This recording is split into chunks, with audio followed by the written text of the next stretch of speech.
Hello everyone, আমি মৌসুমি। আবার একটা নতুন ব্লগে তোমাদের সবাইকে স্বাগত।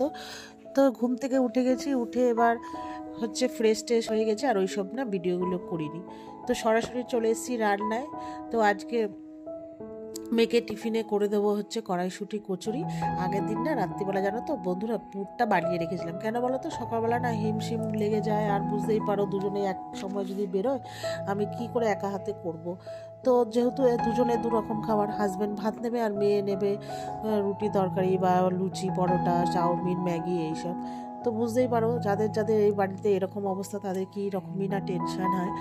তো যাই হোক, তো ওই যে পুরটা বানিয়ে রেখেছিলাম, ভেবেছিলাম রাত্রেবেলা হয়তো কড়াইশুঁটির কচুরি করব, তারপরে আর রাতে করা হয়নি আর কি, খাইনি। তো এই জন্য ভাবলাম তো সকালবেলাই করব, সবাই মিলে খাওয়া দাওয়া করব। আর মার বাড়িতে একটু মার জন্য পাঠাবো, আর আমরা খাবো, মেয়েকেও টিফিনে দিয়ে দেবো। তো এবার আমি এইদিকে তোমার নতুন আলু দিয়ে তরকারি করব আর কি, একটু কষা কষা টাইপের করব। আর কড়াইশুঁটি কচুরি। আর হাজব্যান্ডও আজকে ছুটি নিয়েছিল, ঠিক আছে, ওই জন্য আর কি আরও ওই করবো। আর আমার হাজব্যান্ড তো যেহেতু সচরাচর বাড়িতে থাকে না, মানে বাড়িতে থাকতেন না বলতে, মানে সকালে থেকে যেহেতু উনি ভাত খেয়ে অফিস যায়, আর ভাত টিফিন নিয়েও যায়, ওই জন্য।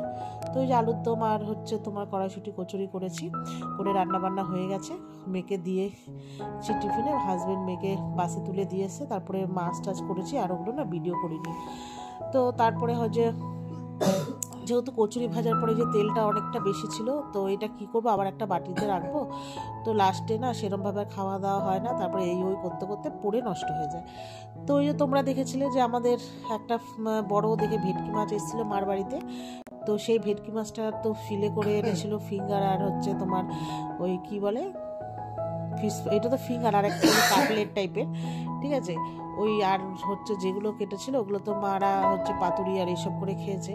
আর আমাদের বাড়িতে কি বলতো, আমার হাজব্যান্ড একটু এইসব মাছ খায়, আর মার বাড়িতে মা আর বাবু, আর আমরা কেউ এইসব মাছ খাই না। আমি তো মাছ খাই না, তোমরা মোটামুটি অনেকেই এতদিনে জেনে গেছো। তো এবার ওই আমাদের বাড়ির সামনে যে রেস্টুরেন্ট, তোমাদেরকে তো অনেকবার আমার ভিডিওতে দেখেছি, ওদেরকে বলা হয়েছিল যে ফিলেগুলোকে একটুখানি ফিঙ্গার করে দিতে। তো ওরা বলেছিল হ্যাঁ কাকিমা করে দেবো। তো মা বিস্কুটের গুঁড়ো আর পুদিনা তার পাতা, তারপরে ধনে পাতা আর পাঁচলে পাতা, এগুলো সব মানে আমাদের বাড়ি থেকে সব এনে দেওয়া হয়েছে। ওরা শুধু ফিলেটা মধ্যে এগুলো সব করে দিয়েছে, আর বিস্কুটের গুঁড়ো একটু লেগেছিলো, ওদের ওখান থেকে দিয়ে দিয়েছে। তো ওদেরকে 4টে দিয়েছে, ওরা যেহেতু 4জন 4টে রেখেছে। তারপরে মা বলেছিল আরও রাখতে, ওরা রাখেনি। তো তারপরে মা বললো ভাগ বাটোয়ারা করে আমাকে দিয়ে দিয়েছে, আর আমার মাসিরাও খায় না, জেঠিরাও খায় না, কেউ খায় না। তো বড় ভাই ওরা সবাই এই জিনিসটাই ভালোবাসে, তো যেহেতু ওটাই করা হয়েছে। তারপরে ওই জন্য তেলের মধ্যে কি করলাম, ওই 4টে ফিঙ্গার প্রথমে ভেজে, তেলটা নষ্ট হবে, তারপরে যদি তাও ভাজার পরে তেল রয়েছে। তো পাশে বাড়ি আমার বান্ধবী, ওকে 2টো দিয়েছি। ওর হাজব্যান্ড তো বাড়িতে এখন মানে জব করছে, মানে ওদের অফিস এখন বাড়িতে, তো দুজনকে 2টো দিয়েছে। আমি যে গরম গরম খাওয়া, তারপরে ভাবলাম যে দুজনকে 2টো দিলাম, বাচ্চাটাও রয়েছে, আবার একটা বাচ্চাটার জন্য দিয়ে দিলাম। আমি বললাম মুখে আসলে দিয়ে দুপুরে ভাত দিয়ে খাবে। তো তারপরে দেখি কাটলেটগুলো রয়েছে, আবার এই করতে করতে ভাজলাম। তো যাই হোক, ভাজা টাজা হয়ে গেছে।